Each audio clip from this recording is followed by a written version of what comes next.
Hello and welcome back to the channel, guys. It's Irada, and today, April 9th, well, that marks another roadmap update here. And, well, it doesn't seem like it's making waves at first glance, but at a closer look here, it reveals something more important than flashy new ships or gear. In patch 4.1.1, 4 new space combat missions have quietly entered the release view, each one marked as tentative, but each one with the potential to significantly reshape the way combat content is delivered in the persistent universe. After years of static bounties and predictable skirmishes, this could be the beginning of a more dynamic and immersive mission system. Let's take a closer look at these missions here and what they might mean for the future of Star Citizen. The first mission type is the Patrol mission, designed to take players across a series of waypoints, each one offering a different objective or encounter. This isn't just a matter of flying from point A to point B as the previous patrol missions used to be like a long time ago. They have been removed since then. Each waypoint is going to introduce the possibility of unique events, pirate ambushes, civilian escorts, or unexpected signals. Turning a simple patrol into a chain of micro-adventures here is definitely going to add some more immersive experiences for players. The significance here lies in the design philosophy. Patrol missions encourage explorations, decision-making, and, most importantly, replayability. If Cloud Imperium Games gets this right here, this could break the monotony of traditional contract missions and offer a more living, reactive world. Next is the Ambush mission. Now, it's exactly what it sounds like, a chance to set a trap. Players will hide, probably in asteroid clusters, lying in wait for high-value targets. This kind of mission is kind of rare in the persistent universe where most of the content is reactive. Here, players are most likely going to be the ones creating the danger. The ambush mission is probably going to be tailored for pirates, bounty hunters, or mercenaries who prefer premeditation over chaos. And strategically, it's probably going to offer an experience more in line with emergent gameplay. You can imagine that players are going to pick their positions, choose their moment, and strike hard. We should expect it to be a welcome departure from the usual rinse and repeat combat cycle. The third mission type is going to be the UEE training mission. It may sound like a simple tutorial, but with their inclusion on the roadmap, well, I think it says more than it might appear.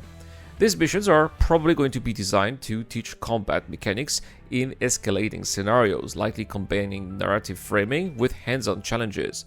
For new players, this could be a much-needed getaway into ship combat, especially in a game that often drops people into the deep end. For veterans, it could offer advanced modules based on dogfighting, multi-crew combat, or fleet maneuver. Anyway, this is a sign that Cloud Imperium Games is finally recognizing the need for structured learning inside the game, not just guides on YouTube videos. And then there's the redacted mission. No name, no description, just a placeholder among other space combat entries. So here we can only speculate, of course. Its presence alongside the other cards suggests that it's part of the same initiative and perhaps the most ambitious of the 4. Could it be a dynamic event, a prelude to a Vendul skirmish in the Nix system, or even a new narrative-driven operation tied to UE intelligence? We don't know at this point, but the deliberate choice to hide this indicates that it is quite significant. After all, Star Citizen rarely uses redacted lightly. So all of these 4 missions have one thing in common. They represent a shift, not just in content but in philosophy. For years, space combat has been mechanically solid but narratively shallow.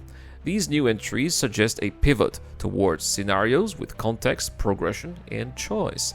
They also hint that Squadron 42 scenario design, long confined to the single-player sphere, may finally be leaking into the persistent universe. That's a welcome change, because if Star Citizen is ever going to feel like a true living universe, it needs more than ships and text. It needs purpose, it needs missions that mean something.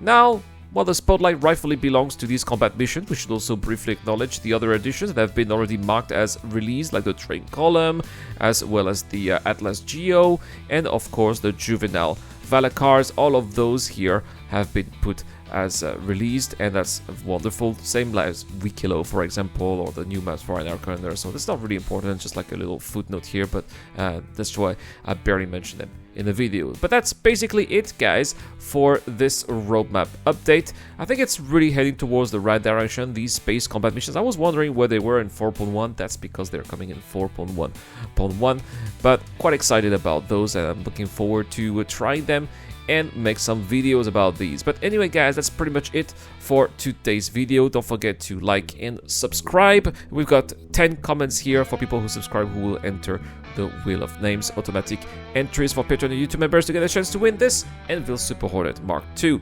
Guys, I have been Iran. Thank you so much for watching. Shout out to Dr. Fabian, Shadow Rise, Dio Crusher, Doki to Docker, and Toka Tarcisius, and I will see you guys in the next one.